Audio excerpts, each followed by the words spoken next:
Je laisse la parole à Daniel Joanne qui va nous présenter le règlement de fonctionnement des établissements d'accueil du jeune enfant.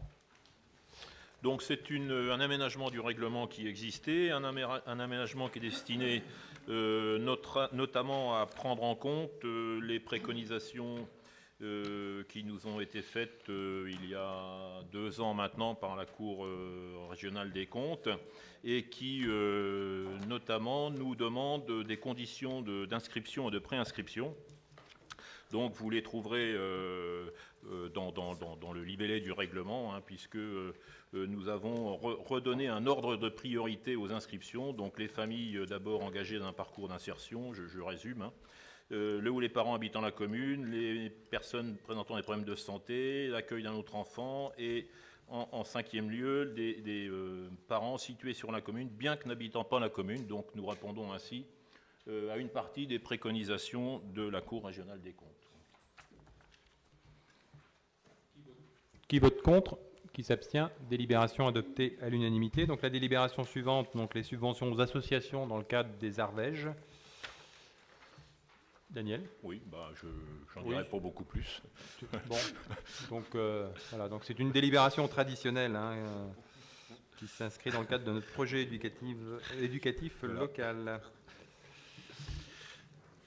Et Arvège, ça veut dire aménagement des rythmes de vie des enfants et des jeunes. Très bien. Autant qu'ils m'en souviennent. Très bien. Voilà. Bon, qui vote contre? Qui s'abstient? Délibération adoptée à l'unanimité. Donc j'espère que tu vas être plus bavard sur la délibération suivante sur le centre de loisirs sans hébergement.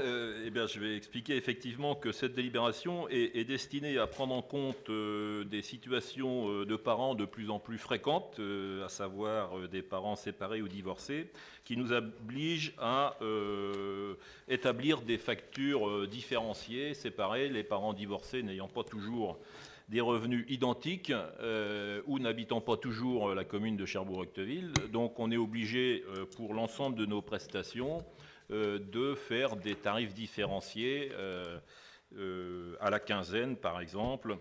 Je prends l'exemple de l'accueil du mercredi demi-journée. Donc par exemple en cas d'application du prix plafond, eh bien, on est obligé d'établir maintenant 2 factures à hauteur de 50% du prix plafond. Sur le temps du soir, en cas de garde alternée à la demande des 2 parents, il est proposé d'éditer 2 factures selon le quotient familial ou les ressources de chacun des parents. Et en fonction du calendrier établi par les 2 parents, en cas d'application du prix plafond, 2 factures seront émises à hauteur de 50% du prix plafond. On a eu plusieurs litiges de parents qui réclamaient parce que ils ne désiraient pas payer le même tarif que leur ancien conjoint.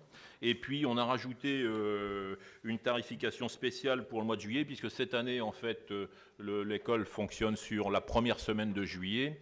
On n'a pas souhaité établir une tarification au mois complet comme c'est le cas pour les autres mois.